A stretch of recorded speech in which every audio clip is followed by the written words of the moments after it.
The provincial election campaign is officially underway, and party leaders are hitting the ground running, all four launching their campaigns this morning with just 4 weeks to go before voters head to the polls. Our Queen's Park reporter, Lorena Redekop, takes us through what they're focusing on. A new theme song for the Progressive Conservatives and a slogan, Protect Ontario. Leader Doug Ford kicked off his campaign in Windsor, the bridge to the U.S. behind him. He says this election is about responding to the 25% tariff threat by the U.S. and taking on Donald Trump. You know me and the kind of leader I am. You may not always agree with me, and that's okay, but my record is clear. When times are tough, I will do whatever it takes to keep you safe.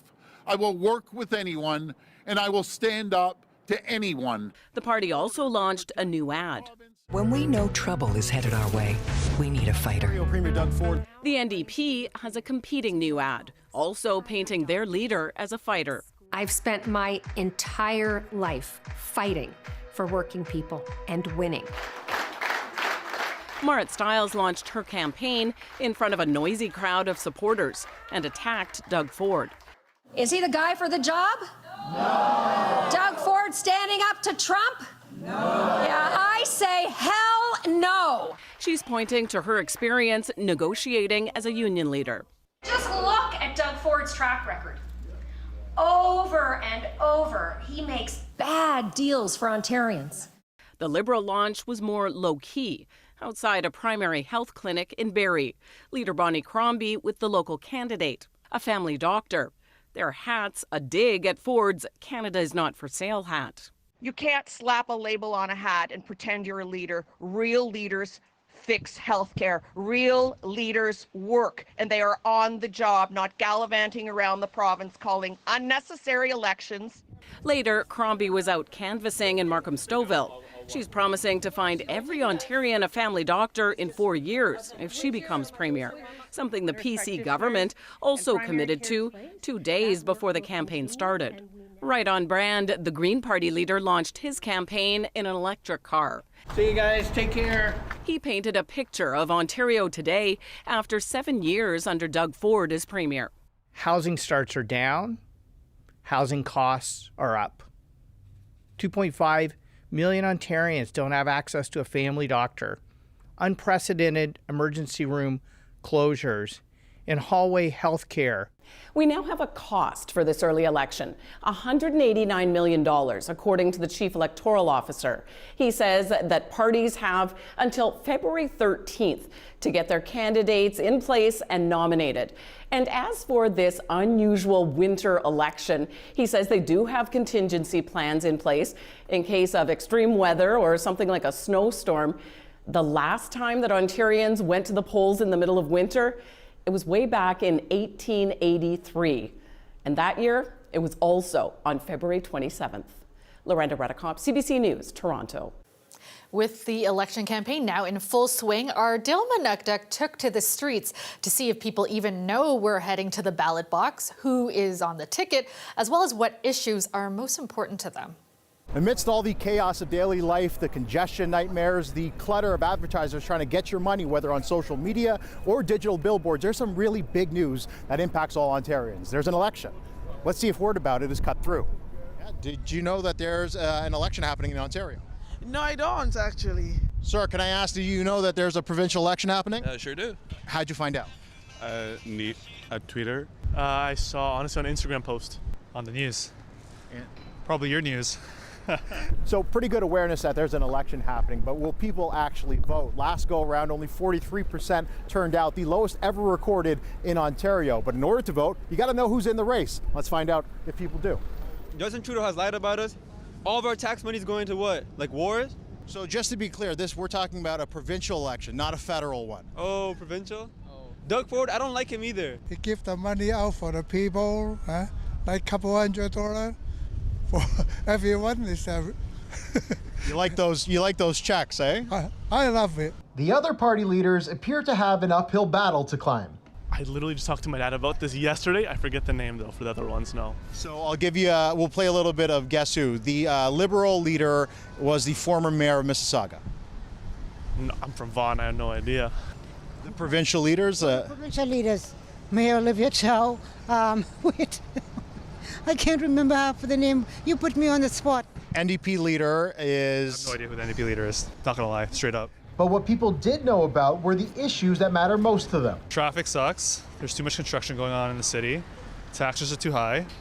Property tax is supposed to go up. I don't like that. Cost of living, generally. What's the biggest issue for you? Trump tariffs. God, the homeless and all the people on the street. Housing. He's putting money for the luxury spa parking lot. So why? Like, we need to put more for education. Voters will have their say on February 27th. Dale Manukduk, CBC News, Toronto. Meanwhile, Doug Ford says he will remain on duty as premier even as he wages a re-election campaign. But some opposition politicians say his pair of planned trips to Washington could violate Democratic norms. Sean Jeffords has this story. We're going to be going down there on the 11th and 12th of February to meet the senators and congresspeople and other stakeholders in the U.S. Then I'm going to go back down on the 20th for the governor's meeting as well. PC leader Doug Ford promising to fight Trump's tariff threats, even as he fights for re-election.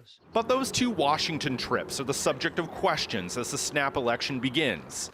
Opposition parties say Ford cannot conduct provincial business while on the campaign trail, and that pushes the boundaries of a long-standing Democratic norm called the Caretaker Convention. That convention is part of Ontario's election preparations.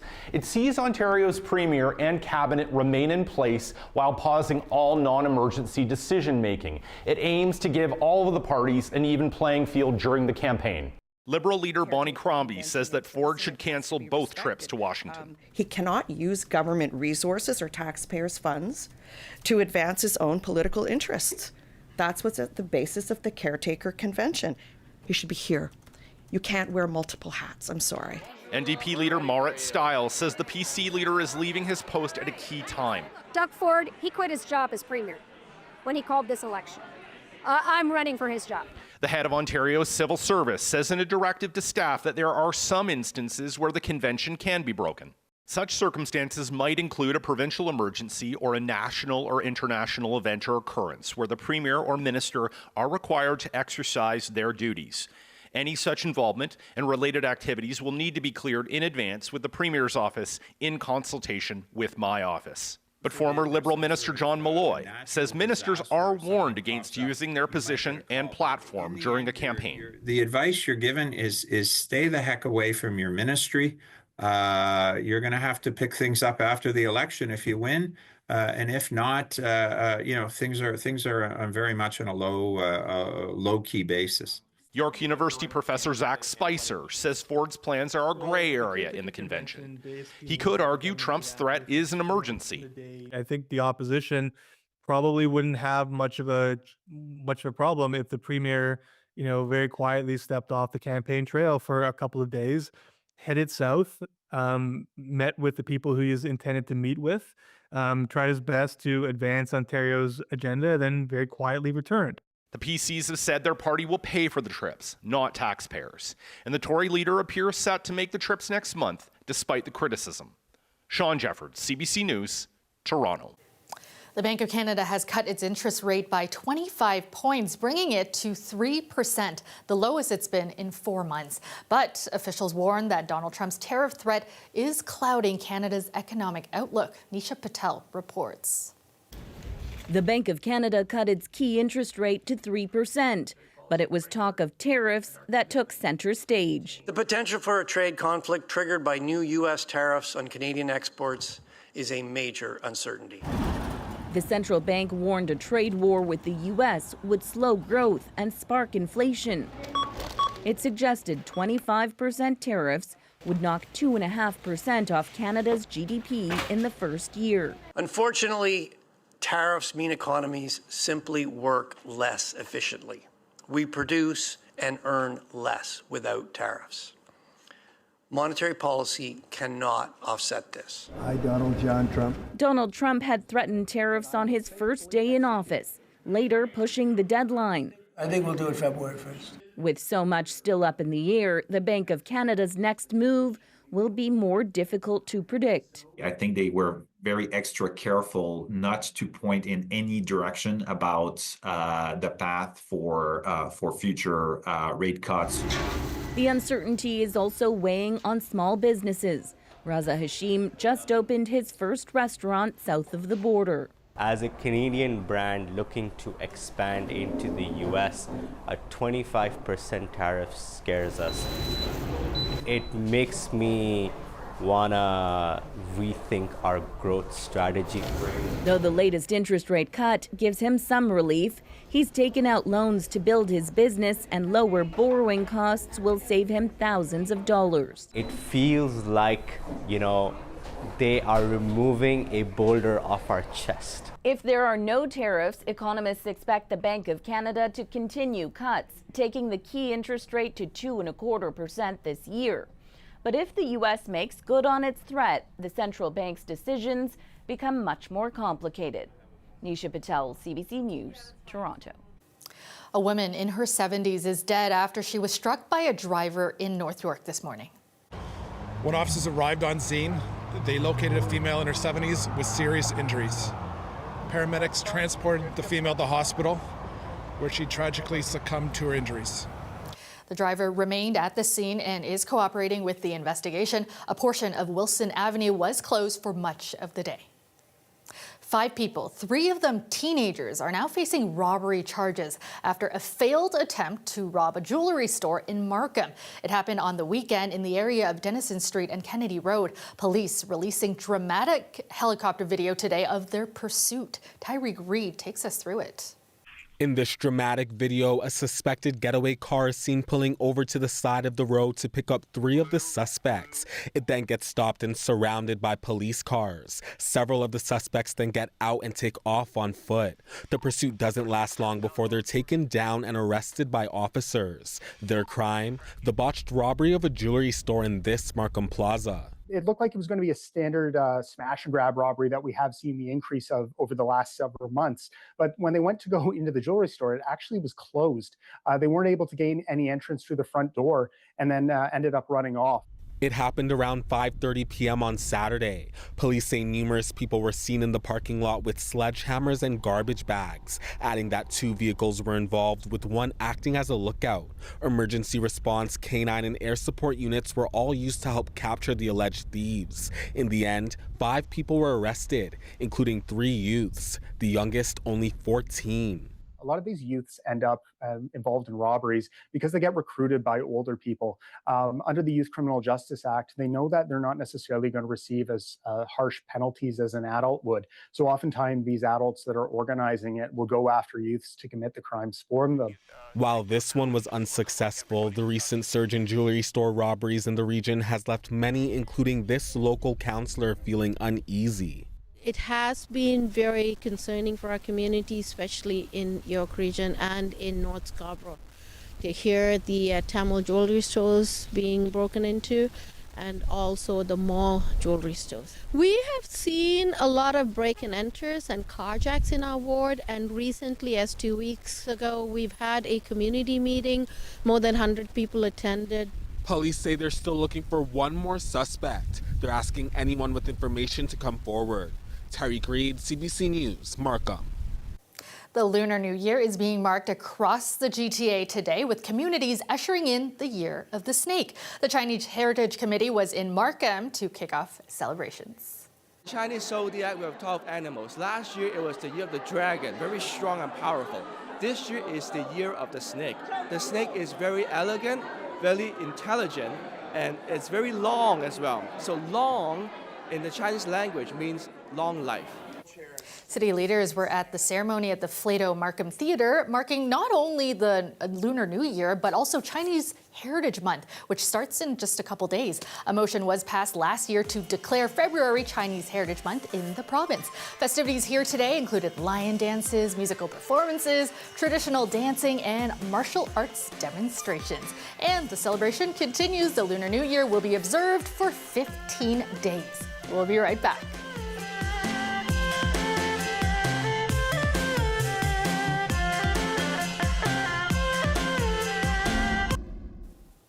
Welcome back. Canadian political and business leaders are scrambling to prepare for possible U.S. tariffs. With that measure set to be implemented in just a few days, there is a heightened sense of urgency. Prime Minister Justin Trudeau met with the premiers again today. Kate McKenna has more. The head of the Bank of Canada says Donald Trump's next move could change the whole economic outlook. It's still going to be difficult to be precise about the economic impacts because we have little historical experience with tariff changes of the magnitude that the U.S. is contemplating. Trump said tariffs are coming to Canadian goods on Saturday. They could plunge Canada into a recession. Everything's urgent as we're, trying to navigate, a fairly uncertain environment. Trump has said Canada can avoid tariffs if it strengthens border security. But Canada's public safety minister says the border is safe. We know that less than 1% of all fentanyl entering the United States comes from Canada. We know this because American data has told us that that is the case. The federal government pledged over $1 billion to a border package, which included new helicopters. But it hasn't seemed to change Trump's mind, leaving some lawmakers unsure what would convince the president to back down. Things are not going to get solved in a couple of weeks. And even determining exactly what it is that President Trump wants is not a simple thing. Meanwhile, Canadian industry is left with uncertainty, saying if big tariffs come, they need financial support from government. Canada's industries cannot withstand such a potential shock to their operations. The premiers and prime minister met again. Much of the meeting was focused on the conversation of supports. I, here in New Brunswick, with the support of some of my colleagues, had been calling on the federal government to bring some things to the table. A big bailout package would require parliamentary support from opposition leaders. One premier warns against any move to block financial aid. It's about workers. It's about their families. It's about a historic moment in Canadian history. Our identity, our unity is under attack. Our workers are under attack. Put your political agendas aside. Some top Canadian officials are planning to meet on Friday, hoping to have a clearer picture of what Trump intends to do. In the meantime, they're meeting with American lawmakers to try to convince Trump to back down. Kate McKenna, CBC News, Ottawa. Donald Trump's nominee to run the U.S. Commerce Department said today that Canada could avoid steep tariffs if it closes its borders to fentanyl. Howard Lutnick made the comment during his Senate confirmation hearing. Caroline Bargut has more. Tariffs came up multiple times at the Senate confirmation hearing, and it was very clear that Howard Lutnick supports them. He strongly believes U.S. President Donald Trump's plan to generate wealth through tariffs. This tariff model is simply to shut their borders with respect America. If we are your biggest trading partner, show us the respect, shut your border, and end fentanyl coming into this country. Lutnick also laid out what Canada would need to do if it wants to avoid them. According to U.S. Customs and Border Protections, less than 20 kilograms of fentanyl was seized along the border with Canada last year. Compare that with the 9,000 kilograms that was seized along the U.S. border with Mexico. CBSA says it seized about 5 kilograms of fentanyl on this side of the U.S.-Canada border between January 1st and October 31st last year. Canada has promised to spend more than $1 billion to secure the border and try to appease Trump and avoid tariffs. Lutnick was asked if he preferred broad tariffs or taxing individual items, and here's what he said. I prefer across the board. I think when you pick one product in Mexico, they'll pick one product. We pick avocados, they pick white corn, we pick tomatoes, they pick yellow corn. All you're doing is picking on farmers, which is just not going to happen. Lutnick is the chief executive and chairman at Cantor Fitzgerald, a Wall Street brokerage firm. He's expected to be confirmed as Commerce Secretary. It's not clear when. Caroline Bargut, CBC News, Washington. All right, Colette is here with the forecast. And Colette, this morning it seemed like it was not too bad, right? I mean, cold, but not super cold. And then it just got colder and colder. Yeah. That's right. Yeah, we hit our high this morning, 2 degrees. It melted some of the snow that we saw, depending what area you're in. It melted some of that snow. But then the temperature, just falling off. And that's where you get into some freezing when you've got that moisture around and then the temperature dropping off. So some areas anywhere untreated, still very, very slick on those sidewalks, and also still winter weather travel advisories. We've got some of the lake effects still to deal with as well. Some of these obviously have been dropped, but kind of northern Durham, northern York region, as well as elsewhere. And then the snow squall warnings, where we've had some real problems, including some road closures. And still, with those winds at least backing off overnight tonight, we will see those dropping off too. So we'll get some improvement even into those areas. And then the winds change direction and we move into a new air mass as we go into Thursday. So with that, we'll get a southerly flow coming back and the temperatures will get milder again.